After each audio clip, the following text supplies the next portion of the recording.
guriga safaaradda hoyga safaaradda oo runtii 35 sano ku dayacmay magaaladaas Brussels qarkana u saarnay in la dhaco in maanta gacanta lagu soo celiyay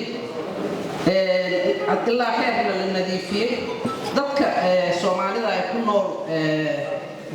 Belgium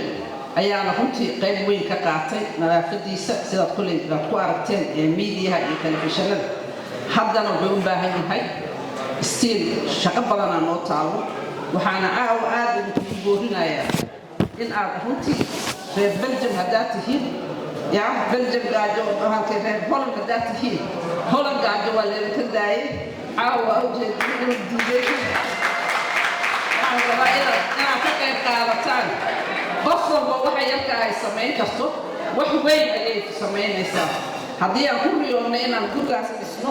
inaan dhibaato maaragtay sidoo u yaala aan ka bedelno waxaan aaminsanahay inaan ka bedeli karno maalintaan hadda nadaafadiisa bilaabayna iyo maanta shaqo isku malaha wax badan ay ku kala duwan intaasna runtii effort la galsho waaye dad badan oo Soomaali oo volunteer ayaana maaragtay nagala shaqeeyay Ambassador Khadijo iyo dadaalkeeda waan bogaadinayaa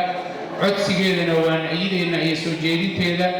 meelo badan oo adduunka ah dadka Soomaaliyeed jooga ayaga intay dhul iibsadeen dhisteen gateen safaarada ka dhigteen marka idinka insha Allah taala guriga hadda gacanteeda ku jira